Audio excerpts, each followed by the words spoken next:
धाराशिवच्या सीना कोळेगाव प्रकल्पातून 6 टीएमसी विसर्ग सोडण्यात आलाय, तर सीना नदीची 100 वर्षात सर्वाधिक पाणी पातळी सध्या पाहायला मिळते। नदीकाठच्या 84 गावांना सतर्कतेचा इशारा देण्यात आला। सीना कोळेगाव प्रकल्पावरून आढावा घेतला आमचे प्रतिनिधी काकासाहेब कांबळे यांनी। पाहूया।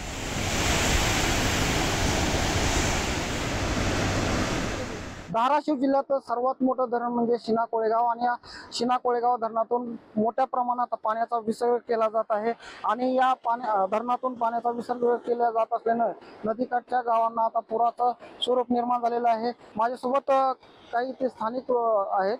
काय सांगाल, काय परिस्थिती झाली होती या धरणातल्या पाण्यामुळे? हा जिल्ह्यातला सगळ्यात मोठा प्रकल्प आहे। साधारण हा 5.5 टीएमसीचा प्रकल्प आहे। याला 21 दरवाजे आहेत। रात्री याचा विसर्ग 1,04,000 क्युसेसने सोडण्यात आला होता। त्याच्यामुळे धरणाच्या खालची जी गावं आहेत, प्रामुख्याने आवाटी असेल, रोसा असेल, बोत्रा असेल, या गावामध्ये पूर परिस्थिती निर्माण झाली। त्याबरोबर पलीकडे वाघे गावाने, लवे आहे, लोहार आहे, या गावांना या ठिकाणी पूर परिस्थिती निर्माण झाली। अनेक लोकांचं जनजीवन विस्कळीत झालेलं आहे। गेल्या 8 दिवसापासून या पाण्याच्या विसर्गामुळे लोक मोठी जीव घेऊन त्या ठिकाणी जीवन व्यतीत करतायत। अनेक शेतीचं मोठ्या प्रमाणात नुकसान झालेले, पिकांचं मोठ्या प्रमाणात नुकसान झालेले। मोठ्या प्रमाणात आमच्या गावात एखादी आपत्ती व्यवस्थापन, समजा काही एखाद्याला दवाखान्यात जर न्यायचं म्हणलं, इमर्जन्सी असेल तर रस्त्याची सोय कुठलीही नाही, कारण पूर्ण रस्ते पॅक झालेले आहेत।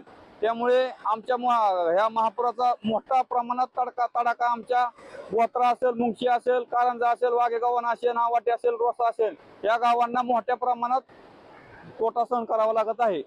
तर सीना कोळेगाव या धरणाची क्षमता 5.31 टीएमसी असून आता 21 दरवाजातून आता 89,000 क्युसेक्सनं पाण्याचा विसर्ग होतोय आणि त्यामुळे नदीकाठच्या गावाला आता सतर्कतेचा इशाराही देण्यात आलेला आहे। काकासाहेब कांबळे, लोकशाही मराठी, सीना कोळेगाव डॅम, परांडा। लोकशाही मराठी, ऐका, पहा, जागरूक रहा।